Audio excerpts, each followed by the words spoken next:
o dever ser da natureza transhumana. Esse fragmento da minha pesquisa da tese do doutorado, eu objetivei explicar ou detalhar algumas partes do pensamento do Jonas. No caso, o Jonas, como um bom filósofo sólido, né, ele construiu um grande pensamento sobre a questão da responsabilidade, sobre a formação do organismo, como o próprio Bruno apresentou agora há pouco, quanto o Homo Pictor, né, a conceitualização do Jonas. Eu observo, pelo menos, né, eu interpreto da forma como o Hans Jonas ele constrói toda a sua interpretação de mundo, ele faz essa leitura, essa análise, né, e posteriormente ele dá foco à figura humana, que é aquela questão, né, a ambientação está feita, então a gente vai discutir a questão da responsabilidade, os deveres do ser humano a partir das consequências técnicas, só que ao mesmo tempo... Peço desculpa. Como o pensamento dele é bastante sólido, ele deixa espaço para a gente discutir também os deveres que estão alicerçados, né, dentro da responsabilidade para com a natureza. Então, de um primeiro momento, para alguém que começa a leitura do Jonas, pode até parecer que é uma leitura de mundo um pouco antropocêntrica, né? Porque ele dá um certo valor à figura humana. Inclusive, no livro Pensar sobre Deus e Outros Ensaios, ele realmente fala das características transanimais do ser humano. E aqui, né, para explicar o uso desse termo, transanimal, é aquele que está além, né, que supera algumas capacidades. E aí isso Hans Jonas fala justamente a capacidade de confeccionar imagens, produzir ferramentas, né, intencionar a razão, a abstração e demais habilidades que a gente acabou desenvolvendo dentro do nosso escopo evolutivo, né? Mas assim, para a gente poder falar da natureza em termos ecológicos e o dever ser da natureza, a gente precisa entender que dentro do pensamento do Jonas, ele entende que o ser humano criou as cidades como uma forma de refúgio para a humanidade, né?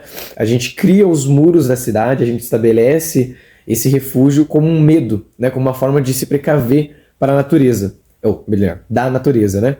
Porém, com o passar dos séculos, a gente desenvolveu o poder tecnológico, o poder técnico, e com isso a gente se tornou capaz de enfrentar a natureza, né? Dentro das cidades, dentro daquele cerco, vamos dizer assim, né, do ambiente civilizado, a gente conseguiu desenvolver um poder que, em algum momento, precisou se expandir. E como a gente precisava expandir também os muros, a gente começou a invadir a natureza. A gente começou a justamente, né, colocar esses muros cada vez mais para fora. Então, o ambiente civilizado, que antes era contido como refúgio, ele passa a ser, na verdade, um contexto de domínio. E por que isso é muito importante? Porque no livro do Princípio Responsabilidade, o Hans Jonas ele fala sobre isso realmente. O ponto principal dele é como o poder tecnológico se desenvolve, como ele avança e se torna perigoso. O potencial destrutivo do poder tecnológico é avassalador. A humanidade nunca lidou com isso. Inclusive, a proposta de uma nova ética para a civilização tecnológica é justamente porque as éticas anteriores não são capazes de lidar com isso. Ele até referencia, né, a ética kantiana, por exemplo, do imperativo categórico, é um tipo de ética que lida com o outro, com aqueles que estão em trânsito comigo, mas ela não consegue trabalhar com a ideia de gerações futuras, por exemplo. E aí também ela não consegue trabalhar com a ecologia que me cerca. E aí é um outro ponto que o Hans Jonas, ele não, como posso dizer, né? Ele cita, ele comenta, ele entende o problema, mas ele não desenvolve extensamente, né? Ele foca novamente na figura humana, que aí ele retorna para falar, olha, esse poder tecnológico destrutivo, ele ameaça a figura humana. Tanto é que aí um dos capítulos, um dos conceitos principais do princípio responsabilidade, que eu diria até que que é a parte central do problema, né, é o dever ser do homem. O Hans Jonas ele fala que a responsabilidade, o cuidado com a ética, o cuidado com o poder tecnológico, ele vem sobre, né, uma responsabilidade com a figura humana, sobre como a gente tem que manter a continuidade da espécie e o desenvolvimento da mesma. Só que a gente também tem que olhar pelo lado ecológico, que o perigo do homem se tornar um objeto da técnica é um perigo do amanhã. Embora, né, realmente o Hans Jonas ele esteja preocupado com as gerações futuras de fato, mas eu digo assim, o perigo que o homem corre é um perigo do amanhã porque hoje o objeto da técnica é a natureza. Antes de aplicar a tecnologia, seja de forma experimental, seja de forma ameaçadora de fato, no humano, a gente vai aplicar primeiro na natureza. Primeiro nas plantas, primeiro nos animais, depois isso vai se tornar uma ameaça de fato para o corpo biológico humano.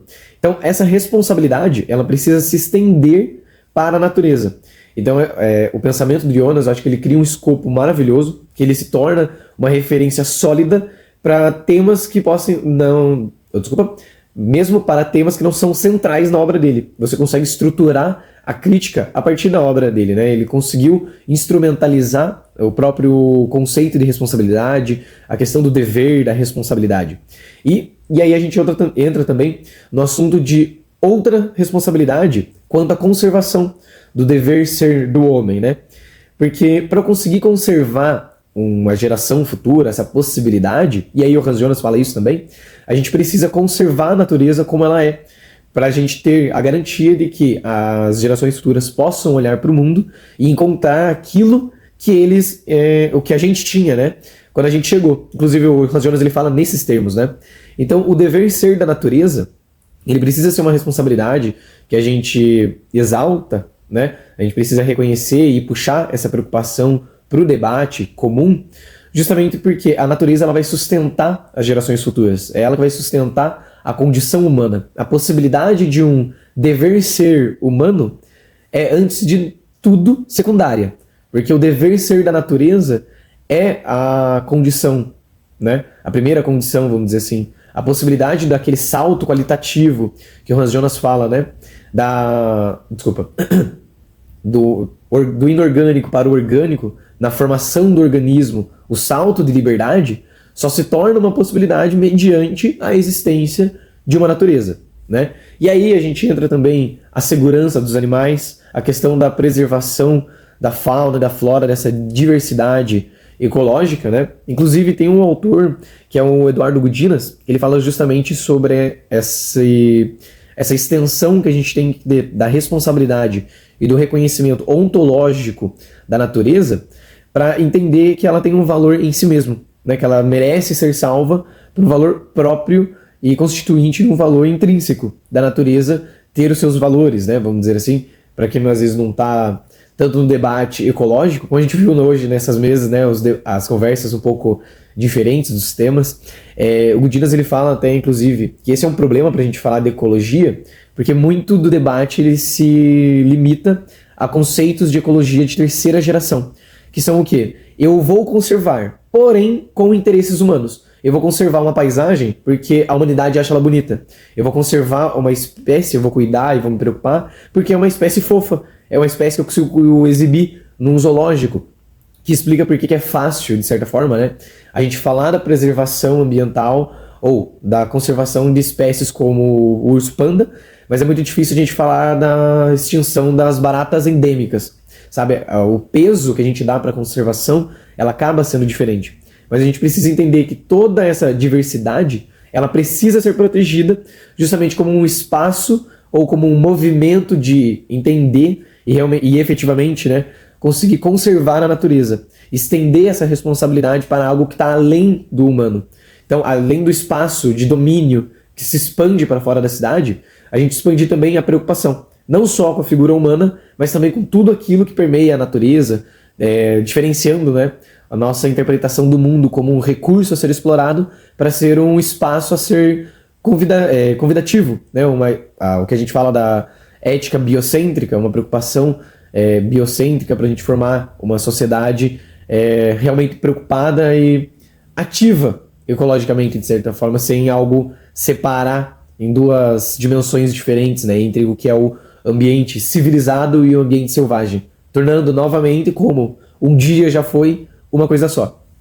Bom, eu encerro minha fala nessa chamada de preocupação e agradeço a oportunidade e aqueles que ouviram também a apresentação. Parabenizar os colegas pelas falas, o Bruno, o Daniel e demais apresentações.